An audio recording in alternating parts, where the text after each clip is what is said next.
오늘도 예레미야서 38장에 기록된 이 말씀을 통해서 하나님께서 주시는 은혜를 우리가 함께 나누기를 원합니다. 여러분, 오늘 이 예레미야서 38장 말씀에는 이 남쪽 유다가 멸망하기 직전에 예레미야 선지자가 전하는 마지막 메시지가 기록이 되어 있습니다. 오늘 본문에도 이 예레미야의 메시지는 분명합니다. 너희가 살기 위해서는 바벨론의 포로로 잡혀가서 회개하고 돌아오라고 말씀을 외치게 됩니다. 그런데 당시의 고관들, 이 왕궁에서 권력을 차지하고 있는 이 관리들과 방백들이 나라가 망하게 되면 이제까지 자기들이 누려왔던 모든 특권들이 다 사라지기 때문에 결사적으로 반대를 하는 것입니다. 이 나라는 절대로 망하면 안 된다는 것입니다. 그래서 이 나라는 망하지 않는다라는 말을 자꾸 하게 되는 것입니다. 그래서 여러분, 오늘 예레미야 38장 1절 말씀에 보시면 여러 사람들의 이름들이 나오는데 다 유다의 방백들입니다. 스바다와 그다랴와 유갈과 바스울 같은 이 방백들이 예레미야 선지자의 말을 듣고 예레미야를 죽이려고 합니다. 여러분, 2절 말씀에 보시면 예레미야 선지자의 마지막 메시지가 기록이 되어 있습니다. 여호와께서 이와 같이 말씀하시되 이 성에 머무는 자는 칼과 기근과 전염병에 죽으리라.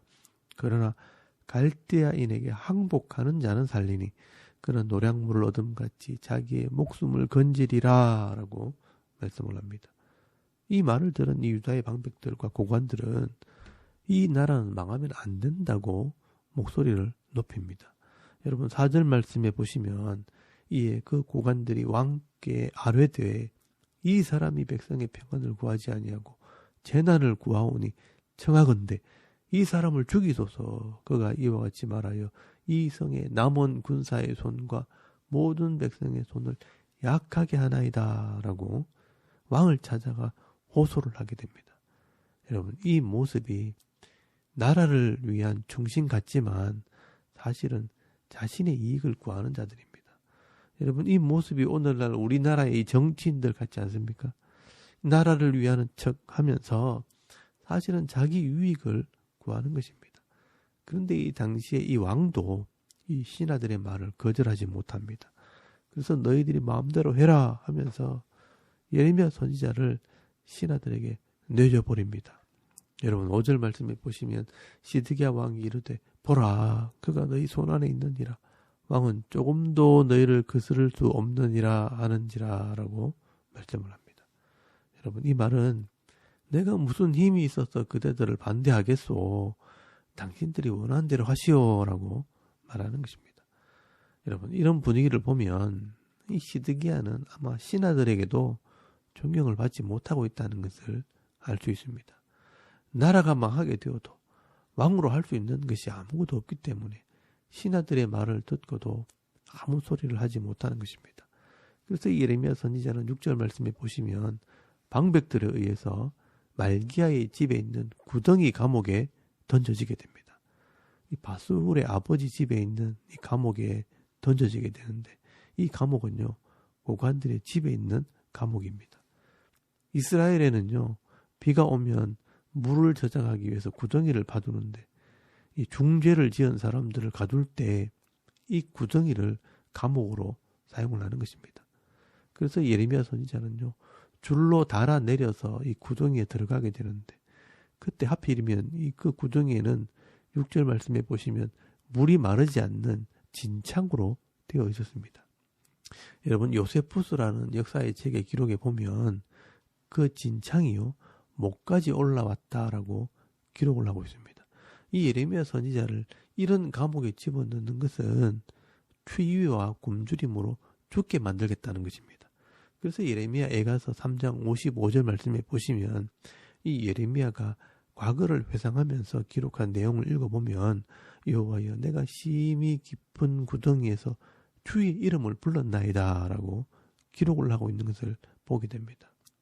이 예레미야 선지자는 왕에게도 도움을 받지 못하고 이 왕궁의 관리들도 예레미야가 죽기를 바라고 있었습니다. 그래서 예레미야 선지자는요, 그 어둡고 차가운 구덩이 속에서 하나님의 이름을 부르게 되었는데 하나님께서 그 소리를 들으시고 도움의 손길을 보내주셨습니다. 그때 이 누가 예레미야를 돕는가 하면 이방인이고 흑인인 구스인 이 에디오피아 사람 에벳멜렉이라는 사람이었습니다. 여러분 7절 말씀에 보시면 왕궁 내시 구스인 에벳멜렉이 예레미야가 구덩이에 갇혔다는 말을 듣고 시드기야 왕을 찾아가서 왕의 신하들이 예레미야 선지자를 구덩이 감옥에 던져 넣는 것은 정당하지 않다라고 호소를 하게 됩니다. 딱 봐도 이것은 정상이 아니라는 것을 안 것입니다. 바른 말을 하는 것입니다. 저렇게 두면 예레미야 선지자는 분명히 죽게 될 것이라고 호소를 하게 됩니다. 여러분, 이 사건도 우리가 조금은 생각을 해봐야 할 사건입니다. 이 왕은 자리만 차지하고 있을 뿐 아무런 힘이 없고 고관들과 방백들은 자기의 권력을 지키기 위해 바른 말하는 이 선지자를 죽이려고 하는 때에 이방인 내시가 하나님의 일꾼으로 쓰임을 받고 있는 것입니다. 여러분, 이것이 하나님께서 일하시는 방법입니다. 그래서 이 에벤멜렉 때문에 예레미야 선지자는 그 구덩이에서 빠져나오게 되었고 나중에 이 시드기야 왕에게 다시 한번 이 하나님 말씀을 전할 기회를 가지게 되는 것입니다.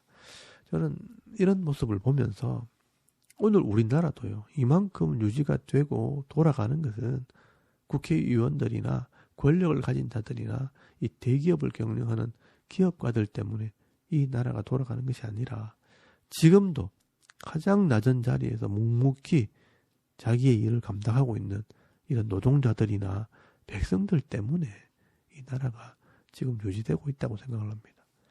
그것도 3D 업종이라고 하는 가장 힘들고 어렵고 더러운 일들은요, 외국인 노동자들이 감당을 하고 있습니다. 이런 사람들이 있기 때문에 이 나라가 그나마 유지가 되고 돌아가는 게 아닌가 하는 생각도 하게 됩니다.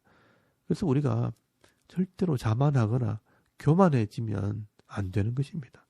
내게 주어진 이 소명과 사명을 성실하게 감당을 해야 하는 것입니다.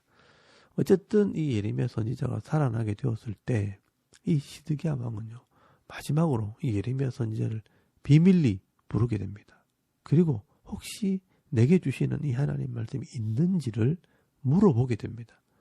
사실 이것이 마지막 기회였습니다. 예레미야 선지자는요, 마지막으로 이 시드기야에게 하나님의 말씀을 전하게 됩니다.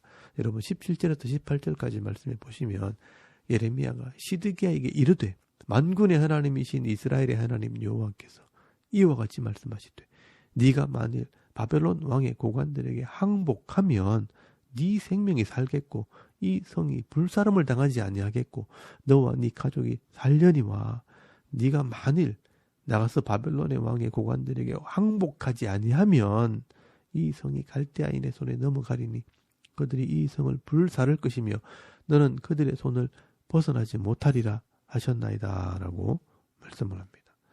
사실 이 시드기야가 마지막으로 이 예레미야 선지자를 부른 것은 하나님의 뜻을 몰라서 부른 게 아닙니다.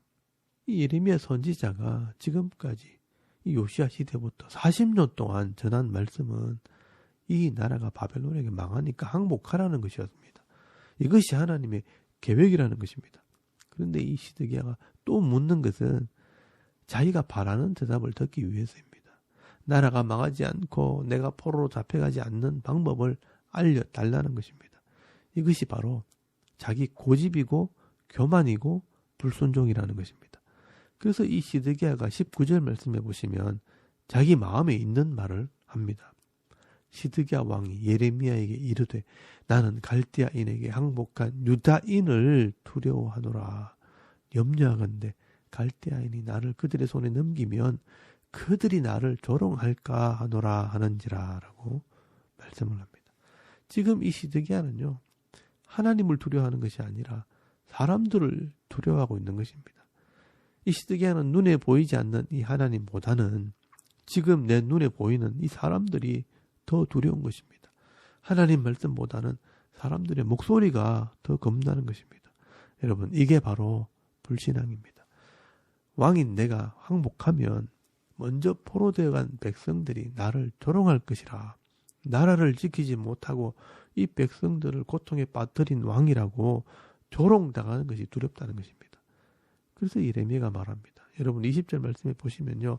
예레미야가 이르되 그 무리가 왕을 그들에게 넘기지 아니하리다. 원하옵나니 내가 왕에게 아뢰는 바 여호와의 목소리를 순종하소서.